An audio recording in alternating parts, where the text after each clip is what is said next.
Senator Marcoleta umano'y nanawagan na i-give up ang Kalayaan Island Group, inakusahan ng pagtataksil sa bayan.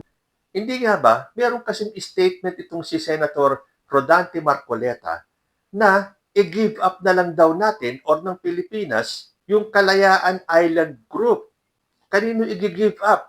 Sa mga inchik, sa China, na paghahalata talagang itong si Marcoleta ay pro-China. I hate to say this pero totoo eh. Kitang-kita po natin talaga sa mga Chinators. Yan po ang tawag sa kanila ngayon eh. Chinators. Yung mga senador na kumikiling sa China pero ayaw nila magpahalata. Kung todo deny pa sila. Pero kitang-kita naman na sila ay pro-China. Tapos, nung umani ng batikos si Rodante Marcoleta sa sinabi niyang i-give up na lang yung KIG, biglang bumuelta. Sa bagay, ganyan naman talaga sila eh. Ang mga DDS, pag nasusukol, bumubuelta. Parang laban-laban, bawi-bawi. Pero totoo nga ba na sinabi ni Marcoleta na i-give up natin ang KIG? Panoorin po natin ito. Ano ba talaga ipagpapatayan natin dito? For something that is not even within our EEZ? Ang gawin natin po para madali, i-give up natin yung KIG. Ano go-govern? Para madali, i-give up natin yung KIG. Para madali, i-give up natin yung KIG. O hindi ba? Napakalinaw pa sa sikat ng araw na sinabi niyang i-give up na natin ang KIG. Pero ganun-ganun na lang ba talaga? Sa bagay kung itong si dating presidenteng Rodrigo Duterte, hindi ba may sinabi siya tungkol sa dagat, tubig lang daw yan, tubig lang daw yan. Ibigay na lang daw sa China dahil tubig lang naman daw yun.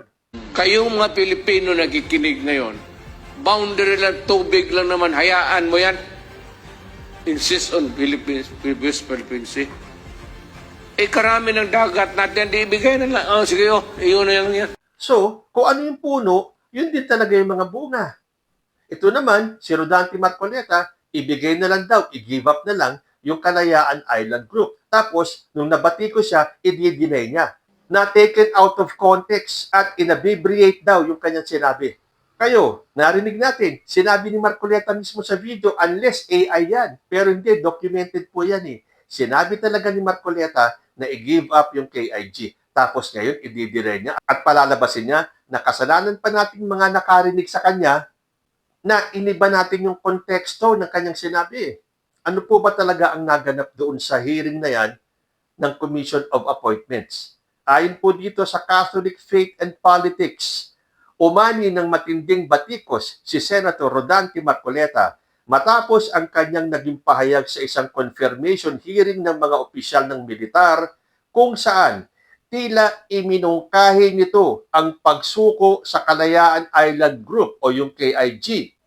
Ayon sa mga ulat, kinwestiyon ng senador kung ano nga ba ang ipinaglalaban ng bansa sa mga ereyang labas umano sa exclusive economic zone at sinabing mas mabuting i-give up na lang ang KIG para mapadali ang sitwasyon. Ang naging pahayag na ito ay mariing pinuligsa ni Attorney Wilfredo Garrido na nagbansag sa senador bilang isang traidor sa sariling bayan. Binigyan diin ni Garrido na ang paghimok sa mga sundalo na bitawan ang teritoryo ng Pilipinas ay maituturing na treason sa ilalim ng batas militar, lalo na ang mga sundalong ito ang nanumpang magtatanggol sa soberanya ng bansa. Ang posisyon ni Marcoleta ay direktang sumasalungat sa naunang pahayag ni Pangulong Marcos Jr. na hindi isusuko ng Pilipinas ang kahit isang pulgada ng teritoryo nito. Maraming netizens ang nagpahayag ng galit dahil sa tila pagpanig ng senador sa interes ng ibang bansa sa gitna ng tensyon sa West Philippine Sea kung saan nasa 88 hektarya ng Kalayaan Islands ang pinag-uusapan.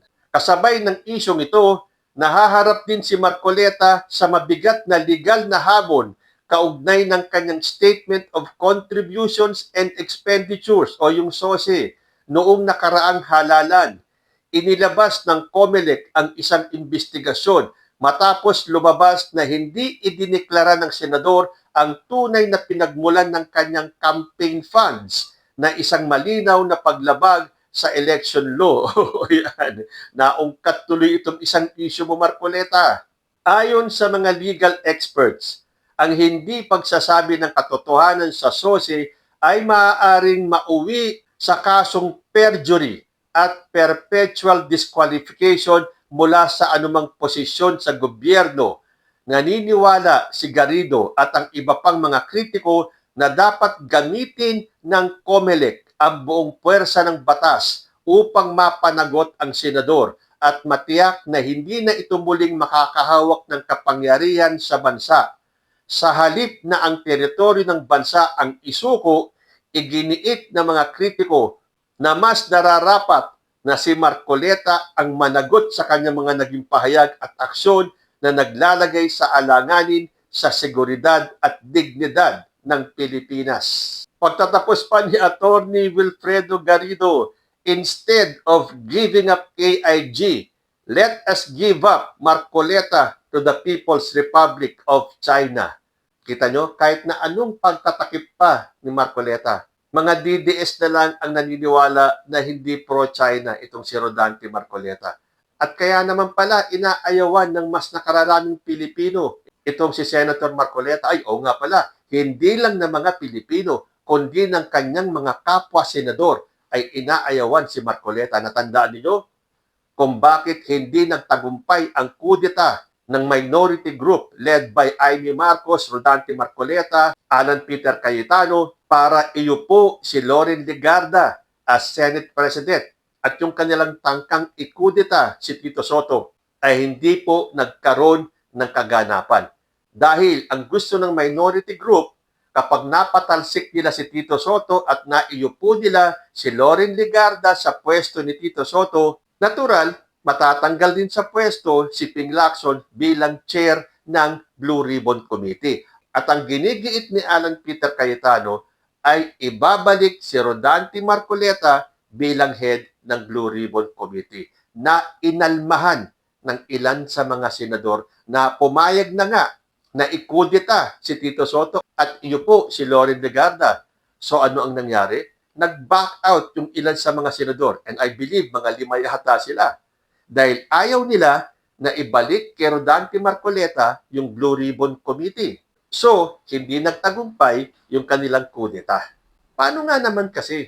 Ang dami natin nababasa na itong si Rodante Marcoleta ay feeling know-it-all. Sa bagay, magkasama sila ni Amy Marcos, di ba?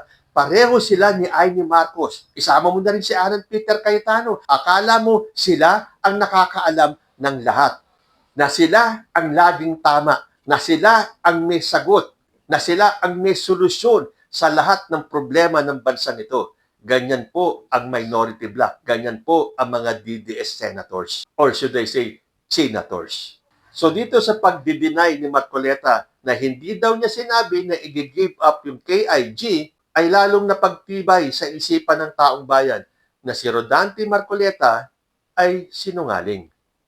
No wonder, inayawan siya ng kapwa niya senador. Hanggang dito na lang po muna tayo hanggang sa susunod na mga issues. Maraming salamat po.